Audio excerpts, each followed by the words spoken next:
नमस्कार, जय हिंद, वंदे मातरम। मैं हूँ सुमित कुमार और आप देख रहे हैं डीएल हिंदी नॉलेज। प्यारे साथियों, सीटेट 2024 जनवरी में जो होने वाला है उसमें इसी प्रकार के प्रश्न आएंगे जो इस वीडियो के माध्यम से मैं आपको कराने वाला हूं। तो प्यारे साथियों, इस वीडियो में बने रहिए और बहुत ही अच्छे अच्छे प्रश्न इस वीडियो में हैं।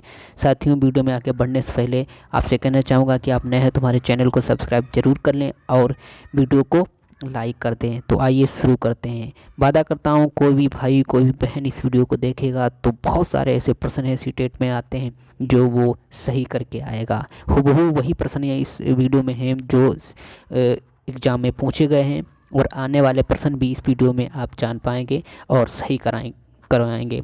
तो आइए शुरू करते हैं। पहला प्रश्न है, शिक्षण विधियों में ज्ञानेंद्रियों की शिक्षा पर विशेष बल देने वाली पद्धति या विधि है। तो इसमें देखिए, स्वाध्याय विधि, मॉन्टेसरी विधि, किंडरगार्टन विधि, डाल्टन विधि, ये सभी इम्पोर्टेंट है साथियों। ये जितनी भी हैं पद्धतियां हैं यानी विधि हैं, ये सभी इम्पोर्टेंट हैं। इनको पढ़ लेना है डिटेल से, थोड़ा थोड़ा, ज़्यादा नहीं, एक एक लाइन, कितनी, एक एक लाइन इनको पढ़ लेनी है। तो इसका जो सही आंसर होगा कौन सा होगा? मॉन्टेसरी पद्धति। क्यों होगा मॉन्टेसरी पद्धति? क्या क्या? शिक्षण विधियों में ज्ञानेंद्रियों की शिक्षा पर विशेष बल दिया जाता है। याद रखना, ज्ञानेंद्रियों की शिक्षा पर विशेष बल की बात किसने कही? Madam Maria Montessori. किसने कही? Madam Maria Montessori. तो मैडम मारिया मॉन्टेसरी ने जो बात कही है तो क्या कहती हैं? वो ज्ञानेंद्रियों पर बल देती है। किस पे? ज्ञानेंद्रियों पर बल देती है। तो याद रखना, जहाँ ज्ञानेंद्रियों की शिक्षा की बात आए तो मॉन्टेसरी ही विकल्प सही होगा। आगे बढ़ते हैं।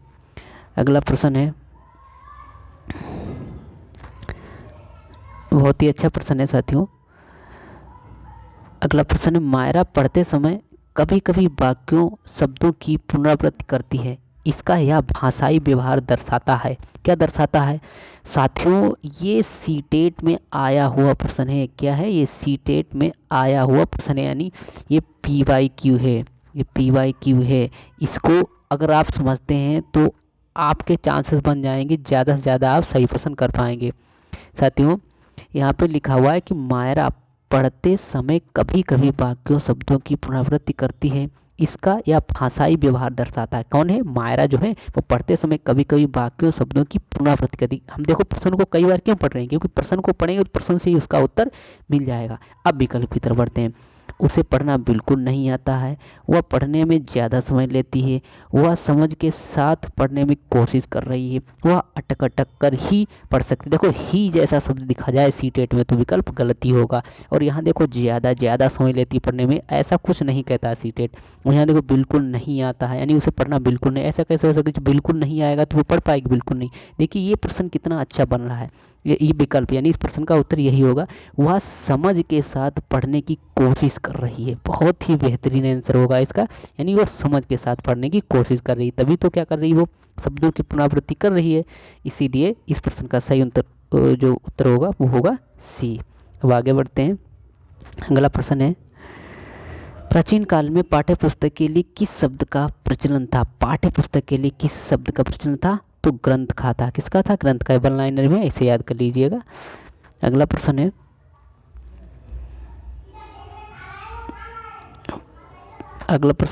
कक्षा में बालक के पिछड़ेपन का कारण है। देखो, पिछड़ेपन के कारण पूछ लेता है सीटेट एग्जाम है। कारण बहुत सारे ऐसे कारण होते हैं। सीटेट ऐसा एग्जाम है जिसमें आपको और पेडागोजी बहुत अच्छे से पढ़नी हो। पेडागोजी यदि आपकी आती है तो आप पास हैं, तो आपका एग्ज़ाम जो है वो पास है। इस बात का ध्यान रखें। तो कक्षा में बालक के पिछड़ेपन का कारण क्या है? बालक का मेधावी होना, बालक का नटखट होना, बालक में हीन भावना होना, बालक के प्रारब्ध से के कारण।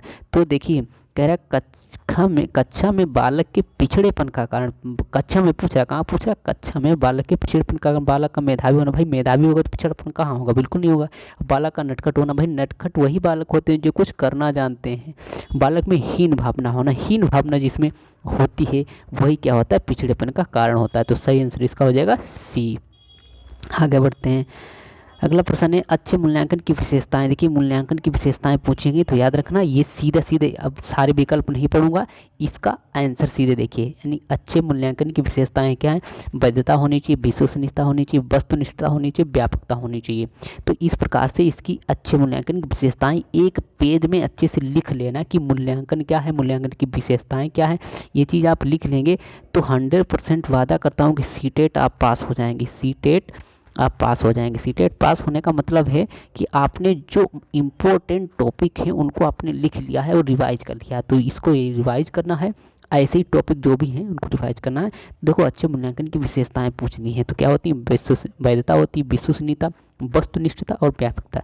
इसका ए जो है विकल्प सही हो जाएगा। बाकी विकल्प पढ़ने की जरूरत नहीं है, पढ़ सकते हैं आप लेकिन पढ़ने की जरूरत नहीं, क्योंकि अच्छे मूल्यांकन की विशेषताएं, सिर्फ विशेषताएं याद करेंगे तो आप सही इस प्रकार के प्रश्न को आप सही कर पाएंगे। अगर आप सारा पढ़ेंगे तो कंफ्यूज हो जाएंगे। चलिए आगे बढ़ते हैं। अगला प्रश्न है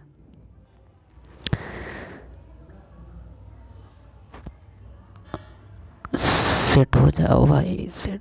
देखिए साथियों, माफ करना साथियों, अच्छे मूल्यांकन की विशेषताएं, थोड़ा समय लग जाता है इसको सेट करने में। चलिए अच्छे मूल्य, तो वही प्रश्न आ गया है कि इसको बार बार ले रहे हैं। त्रिभाषा सूत्र, ये देखिए बहुत ही महत्वपूर्ण है, सीटेट में पूछा जाता है। त्रिभाषा सूत्र में प्राथमिक स्तर पर किस भाषा के शिक्षण को प्राथमिकता दी जाती है? तो मातृभाषा को, ये तो रटा हुआ होगा और ये इंपॉर्टेंट भी है, आप याद कर लें। और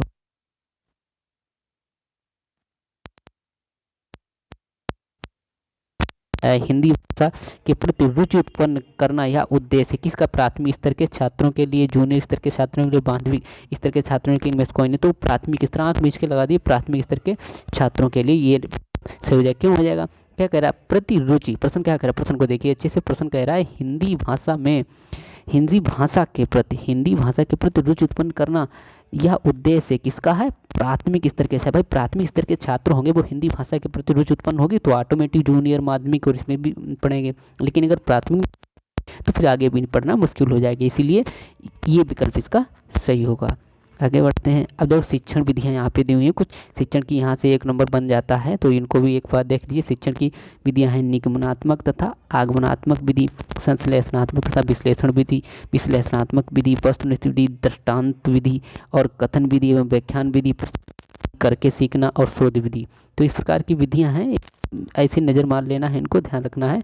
पूछ देता है जिसमें निगमनात्मक और आगमनात्मक विधि ज़्यादा पूछता है, और संश्लेषण और विश्लेषण भी पूछ देता है, इनको थोड़ा डिटेल से पढ़ लेना है। आगे प्रश्न मातृभाषा से अभिप्राय। मातृभाषा क्या है? वातावरण की भाषा, परिजनों की भाषा, माँ के द्वारा बोली जाने वाली भाषा, क्षेत्र विशेष की भाषा। तो सही होगी माँ के द्वारा बोले जाने वाले शब्द जो होते हैं, यानी माँ के द्वारा बोले जाने वाली भाषा नहीं, माँ के द्वारा बोले जाने वाले जो शब्द होते हैं उनको क्या कहते हैं? मातृभाषा से अभिप्राय वही होता है। क्या होते हैं? माँ के द्वारा बोले जाने वाले शब्द ही इसका सही आंसर है। आगे बढ़ते हैं। अगला प्रश्न है निम्न में प्रादेशिक भाषा नहीं है? राजस्थानी, मलयालवी, पंजाबी, गुजराती। तो क्या प्रादेशिक भाषा नहीं पूछा है, तो नहीं कौन सी? राजस्थानी जो है एक प्रादेशिक भाषा नहीं है। आगे देखिए 14 सितंबर को प्रतिवर्ष हिंदी दिवस मनाया जाता है क्योंकि इस तिथि को 1949 में हिंदी भारत की राजभाषा बनी, जिसका उल्लेख है अनुच्छेद 343 में। ये सीधा सीधा आपको याद कर लेना है। अगर भारत देश में हिंदी राजभाषा है, यहाँ की हिंदी राष्ट्रभाषा है, अंग्रेजी राष्ट्रभाषा है, हिंदी अंग्रेजी दोनों राष्ट्रभाषा है, कोई राष्ट्रभाषा नहीं है। विकल्प ये, इसमें कंफ्यूज होते हैं छात्र प्यारे साथियों, इसको तो अच्छे से याद कर लेना। इसका विकल्प डी सही होगा। कौन सा? डी वाला सही होगा। कोई राष्ट्रभाषा नहीं है। हमारे देश, भारत देश की हिंदी राजभाषा है, यहाँ की राष्ट्रभाषा, यानी यहाँ की राष्ट्रभाषा कोई नहीं है, राजभाषा है। और हिंदी के बारे में पूछे तो हिंदी जो है राजभाषा है, कहाँ की? भारत देश की हिंदी राजभाषा है। तो इसका विकल्प हो जाएगा कोई राष्ट्रभाषा नहीं है, भारत देश की कोई भाषा राष्ट्रभाषा नहीं है। अगले प्रश्न की तरफ बढ़ते हैं। हम लोग भाषा व्यवहार को निरंतर बनाए रख पाते हैं, इसके लिए सबसे महत्वपूर्ण क्या है? भाषा का व्यवहारिक होना, भाषा का गतिशील होना, भाषा बिंब का बनना, भाषा का उपयोगी होना। तो भाषा बिंब का बनना, यानी भाषा बिंब का बनना ही हमारे लिए महत्वपूर्ण होता है। किसके लिए? हम लोग भाषा व्यवहार को निरंतर बनाए रख पाते हैं। किसके लिए? इसके लिए कहा है, यानी जो भाषा का व्यवहार बनाए रख पाते हैं तो क्या होता है? भाषा बिंब का बनना, तभी तो हम भाषा व्यवहार बनाए रखते हैं। आगे बढ़ते हैं। मोहन मेरे सामने खड़ा है कथन में कौन सा बिंब निर्मित हो रहा है। दृश्य, श्रव्य, विचार, भाव, तो दृश्य हो रहा है। क्या? मौन मेरे सामने खड़ा है, यानी मेरे सामने खड़ा है तो दृश्य हो रहा है, तो सही आंसर हो जाएगा ए। आगे बढ़ते हैं। अगला प्रश्न है, कौन सी विधि सबसे प्राथमिक भाषा उपागम कहलाती है? तो अनुकरण विधि जो है, जो कौन सा कथन अन्य भाषा के विकास के अनुसार भिन्न है? गाय दूध देती है, घोड़ा घास खाता है, पुस्तक को बालक पढ़ता है, गांधी जी राष्ट्रपिता हैं। देखो ये अलग है, गांधी जी राष्ट्रपिता हैं, चारों को आप जब पढ़ते हैं तो ये अलग जो है भाषा विकास के अनुसार भिन्न हो जाता है। गांधी जी राष्ट्रपिता है। जैसे गाय दूध देती है तो चित्र देख के बालक के समझ में आ जाए, घोड़ा घास खाता है चित्र देखागा तो समझ में आ जाए, पुस्तक को बालक पढ़ता है भी चित्र देख के समझ में आए। लेकिन गांधी जी राष्ट्रपिता हैं, चित्र वाली बात यहाँ पे नहीं आती है, यानी गांधी जी राष्ट्रपिता हैं तो इसमें भाषा विकास की बात हो जाती है। क्या है? अन्य कथन।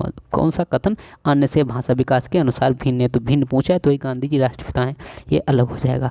आगे बढ़ते हैं। कौन सी विधि अन्य से भिन्न है? तो व्यतिरेक विधि, अनुकरण विधि, भाषा संसर्ग विधि, सूचना विधि, लेकिन व्यतिरेक की विधि जो है ये इन सभी से भिन्न है, तो सही आंसर हो जाएगा डी। आगे बढ़ते हैं। किस विधि को पूर्व प्राथमिक कक्षाओं के लिए प्रभावशाली नहीं माना जाता? नहीं साथियों जरूर देख के रहना, कहाँ पे नहीं पूछा, नहीं मान सकते अनुकरण को, भाषा संसर्ग को, ध्वन्यात्मक को, तो व्याकरण अनुवाद को हम नहीं मानते हैं। ये क्या कहा? प्रभावशाली नहीं मान सकते। किस चीज़ में, किस विधि को पूर्व प्राथमिक कक्षाओं के लिए, जो पूर्व प्राथमिक कक्षाएं होती हैं उनके लिए प्रभावशाली व्याकरण अनुवाद विधि को हम नहीं मानते, यही हमारा सही हो जाएगा। आगे बढ़ते हैं। कौन सी विधि भाषा शिक्षण उपागम के रूप में उस कौशल को बढ़ाती है जो एक प्रकार के ग्राह्य कौशल हैं? अनुकरण, ध्वन्यात्मक, व्याकरण, अनुवाद, तो सही आंसर हो जाएगा अनुकरण। क्या है? कौन सी विधि भाषा शिक्षण उपागम के रूप में उस कौशल को बढ़ाती है जो एक प्रकार के ग्राह्य कौशल है? तो ग्राह्य कौशल के लिए अनुकरण विधि जो है, जो उस विधि है। कौन सी विधि है? अनुकरण विधि यहाँ पे दिया हुआ है, सही आंसर हो जाएगा ए। आगे बढ़ते हैं। अगला प्रश्न है,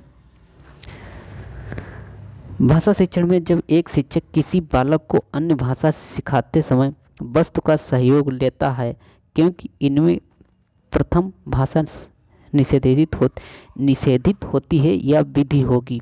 प्रत्यक्ष विधि, वाचन विधि, साचार विधि, भाषा संसर्ग विधि, सही आंसर हो जाएगा इसका ए, प्रत्यक्ष विधि होगी। आगे प्रश्न की ओर बढ़ते हैं। अविक्रमित अनुदेशन, यह इम्पोर्टेंट है, ये इम्पोर्टेंट है सीटेट के लिए, याद रखना इम्पोर्टेंट है सीटेट के लिए, इसको याद रखना। क्या पूछा? अविक्रमित अनुदेशन में नहीं पाया जाता। क्या नहीं पाया जाता भाई? विषय वस्तु उपागम पाया जाता है, आश्रित चर उपागम पाया जाता है, प्राथमिक चर उपागम नहीं पाया जाता है, तो यही इसका सही आंसर हो जाएगा। मूल्यांकन उपागम पाया जाता है, याद रखना ये उपागम पाए जाते हैं, तो ये इंपॉर्टेंट है, इस प्रश्न को अच्छे से याद कर लेना साथियों। विकल्प होगा सही, यानी अविक्रमित अनुदेशन में नहीं पाया जाता। क्या नहीं पाया जाता? प्राथमिक चर उपागम नहीं पाया जाता है। आगे बढ़ते हैं। अगला प्रश्न है, एक शिक्षक कार्य करते समय जब किसी पाठ को पढ़ाता है जिसमें पदात्मक शैली के द्वारा रचित रचना होती है तो निश्चित उपागम होता है, यानी निश्चित उपागम होता है। उपसंहार, प्रत्यक्ष, ध्वन्यात्मक, वाचन, तो इसका उपसंहार होगा जो निश्चित, यानी निश्चित उपागम पूछा। निश्चित उपागम क्या होगा? उपसंहार होगा। आगे प्रश्न की ओर बढ़ते हैं। रेडियो की कार्यक्रम प्रसारण समय सीमा समाप्त करने वाला संसाधन है, कौन सा है? टेप रिकॉर्डर है। कौन सा? Tape recorder. वन लाइनर में ही इसको याद कर लीजिए। ये और ये देखिए आया है, निम्न में से वह कौन सा संसाधन जो रेडियो प्रसारण सीमा को समाप्त करने, वही प्रश्न है। मैं तो सोचा विकल्प देख रहा था इसलिए अलग हुआ, लेकिन नहीं वही, ये ट्रांजिस्टर होता है। अच्छा, अगला प्रश्न, पहले वाला प्रश्न कौन सा था? देखिए अलग अलग प्रश्न है दोनों। यहाँ कह रहा है रेडियो की कार्यक्रम प्रसारण समय सीमा समाप्त करने वाला संसाधन कौन था? तो टेप रिकॉर्डर है। और यहाँ पूछ रहा है निम्न में वह कौन सा संसाधन है जो रेडियो प्रसारण सीमाओं को समाप्त कर देता है? तो ट्रांजिस्टर है। शिक्षण के दौरान जब बालक को यह समझाने का प्रयास किया जाता है कि सीखना केवल नौकरी की दिशा में अग्रसर होना ही नहीं है, तो वह किस उपागम का अनुसरण है? जीवन केंद्रित उपागम, बुनियादी उपागम, सामंजस्य उपागम और समवाय उपागम, तो सही आंसर होगा समवाय उपागम। आगे प्रश्न की ओर बढ़ते हैं। निम्न में वह कौन सा कौशल है जो विद्यार्थियों को स्मरण में सर्वाधिक योगदान करता है? सस्वर वाचन, गंभीर वाचन, द्रुत या मौन वाचन, संवेद वाचन, सही होगा गंभीर वाचन। जो गंभीर वाचन होता है वो सर्वाधिक योगदान करता है किस चीज़ में? यह वह यानी गंभीर वाचन एक ऐसा कौशल है जो विद्यार्थी को स्मरण में यानी याद करने की शक्ति में काहे में याद करने में सर्वाधिक महत्वपूर्ण योगदान देता है। कौन सा? गंभीर वाचन। याद रखना है इसको। आगे हिंदी भाषा शिक्षण से संबंधित प्रमुख चुनौतियां हैं क्या? योग्य शिक्षकों का अभाव, अंग्रेजी के प्रति समाज का प्रेम, हिंदी का अस्तित्व स्वरूप, सभी बातें सही हैं। याद रखना है, इसका डी विकल्प सही हो जाएगा। आगे बढ़ते हैं।